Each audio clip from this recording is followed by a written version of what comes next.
Kia ora mai tātou.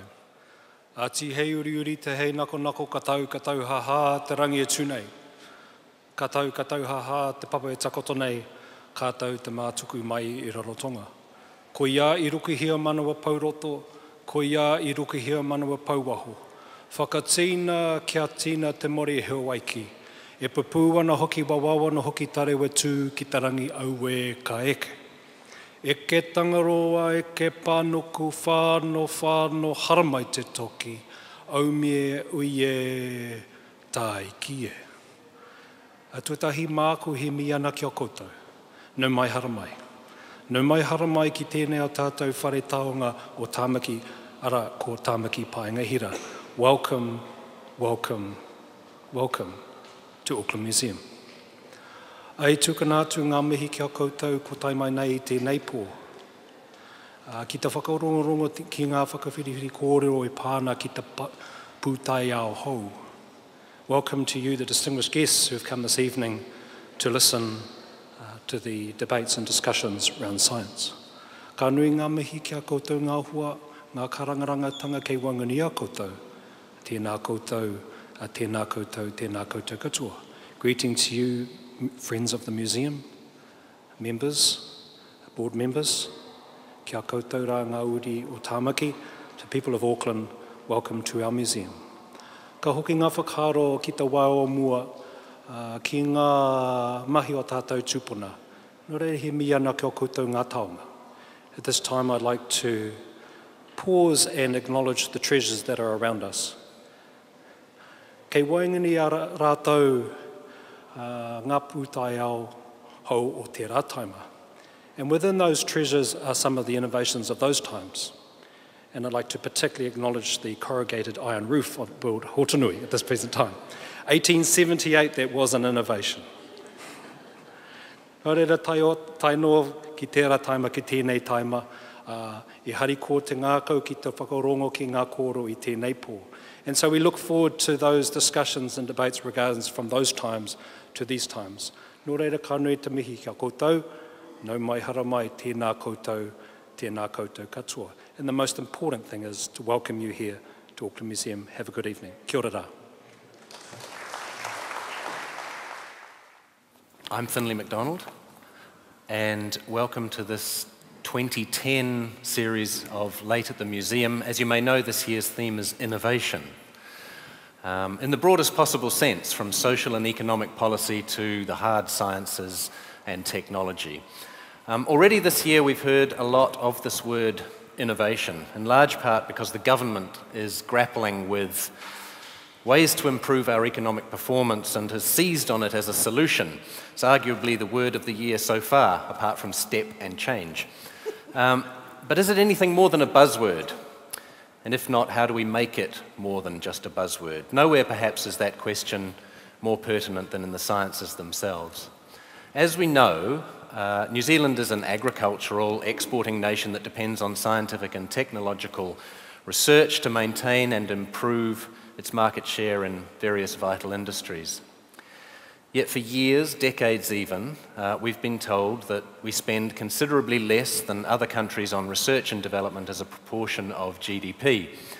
The present government began by signalling that it might remove tax incentives for R&D, but more recently seemed to reverse that by making science a key component in its economic planning. Late last year, the Prime Minister spoke of 6, quote, policy drivers, fundamental to the drive to boost economic performance and raise standards of living. One of those drivers, and forgive the jargon, it's the government's, not mine, was innovation. As the Minister for Research, Science and Technology, Wayne Mapp, put it, a significant driver of innovation is the government's investment in research, science and technology. Well, he would say that, wouldn't he? Still, it seems they might put their money where their mouth is, especially if the recommendations in the just released, in fact today, Crown Research Institute Task Force report are taken up. Clearly, scientists themselves are feeling optimistic. At the same time as Mapp was making his claims, the new head of Science New Zealand, John Morgan, took the opportunity to have a swipe at the previous rulers of the world, accountants. It was time, he said, for scientists to strut their stuff, which boggles the mind, but we'll see how we go, and help solve the world's most pressing problems, food shortages, energy crises, climate change, and so on. When you look at the problems the world faces, he said, accountants can't fix the world anymore. Well, it's arguable they ever could fix the world, but that's a debate for another month, I suspect. In the meantime, let's look at what we really mean by innovation. Who innovates? How does one innovate? How, as a society, do we help and support innovators? Can we afford it? And most importantly, can we afford not to? On this evening's panel, I'm very pleased to welcome Dr. Helen Anderson, Chief Executive of the Ministry of Research, Science and Technology, having previously been its Chief Scientific Advisor. Her own scientific specialty, and you can ask her about this later over a glass of wine, is large earthquakes and their causes. She must have come in handy recently, and she may talk about that. She's had a stellar career as a scientist and as a policymaker, and was elected last year as a companion of the Royal Society of New Zealand. And Ray Avery, recently named New Zealander of the Year, inaugural New Zealander of the Year, whose organisation, Medicine Mondiale, develops and distributes affordable healthcare technologies to the poorest parts of the world, including cataract lens laboratories, intravenous flow controllers, cheap incubators for babies, and infant nutrition formulas. He's the embodiment of applied innovation with a social conscience. Please welcome our guests.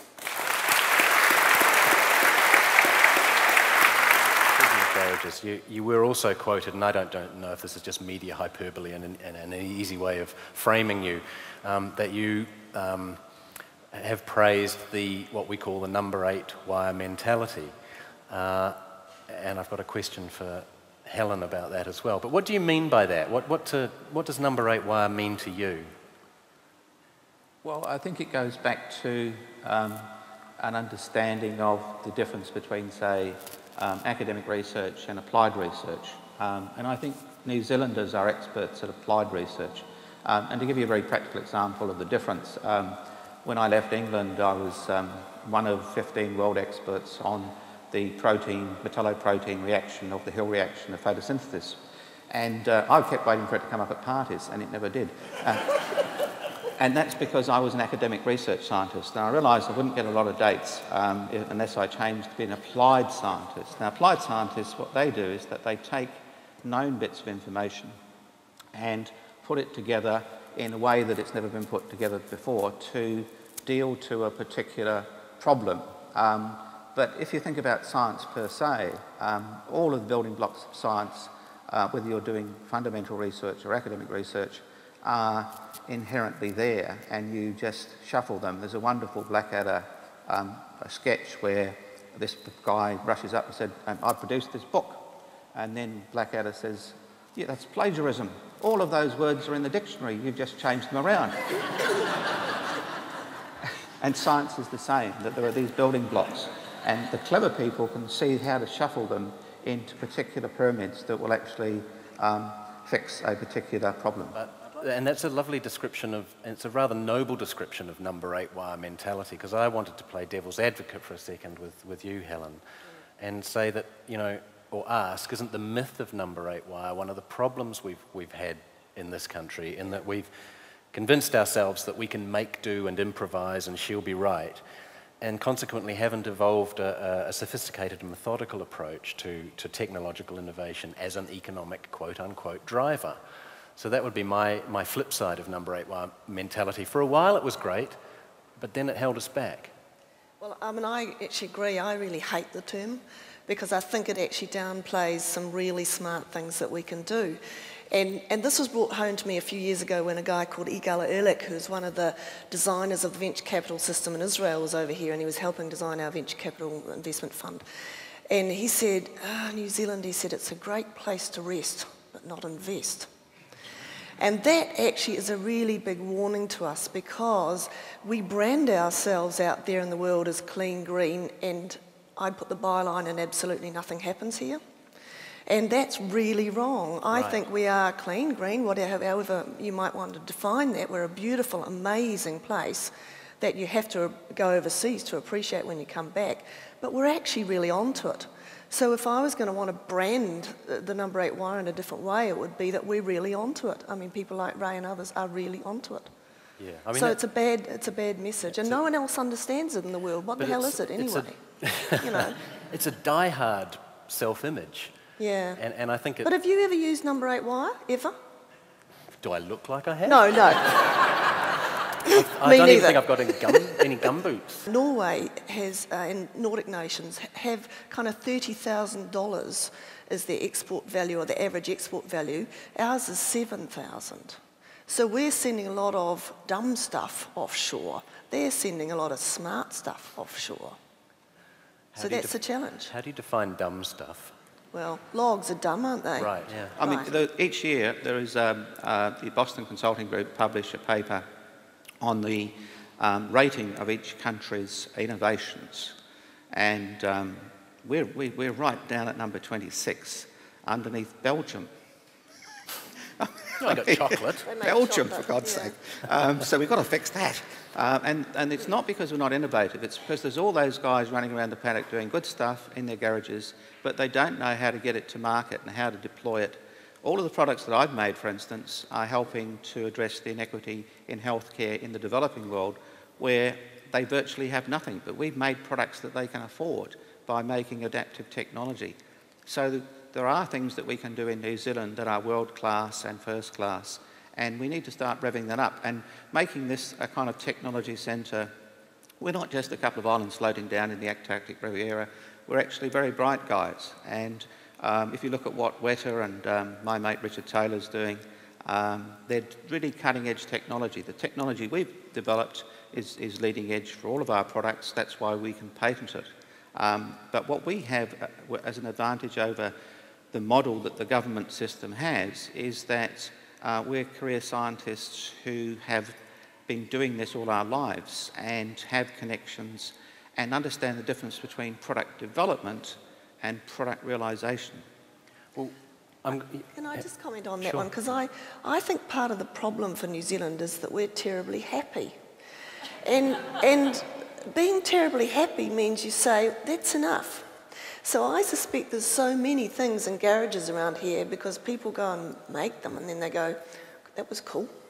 Let's move on to the next one. So what we should have is a national strategy where we scour the Unhappiness, garages of New Zealand looking for unpatented, brilliant technologies. Well, I think my point really is that, yes, we have an amazing lifestyle in this country and we're incredibly privileged, and you do need to go away to figure that out. And when you are away in other countries, I mean, even if you're somewhere like Finland, you've got big hairy neighbours on your borders, you know, ready to come and take you over, and they quite often do, and they come in and out, and they do all the things that marauding people do. But in that, so then you have to develop a very strong sense of your own identity and drive. And I think that that's quite challenging for us because we have no, apart from Australia and their 3 hours flight, but no big, hairy, ugly neighbours.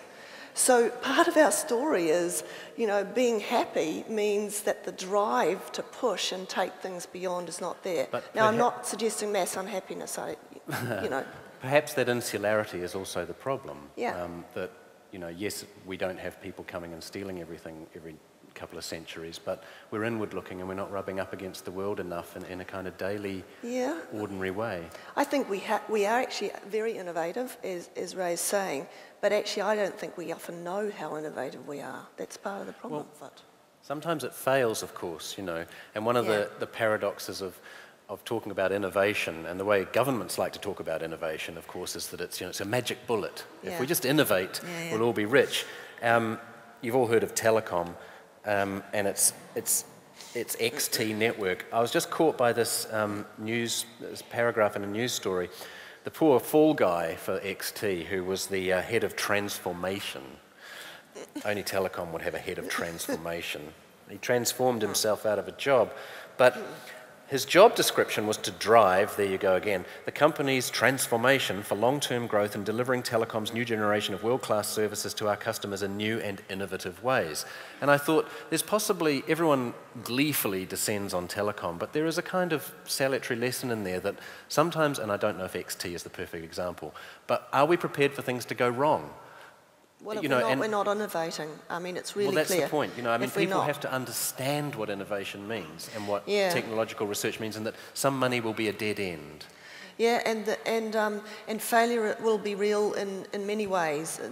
I was at MIT a couple of years ago and talking to somebody there about the company. So a lot of the students there are really encouraged to start up companies and see what happens to them. And I said to one of those guys there, one of the teachers were there effectively, so what happens when something fails?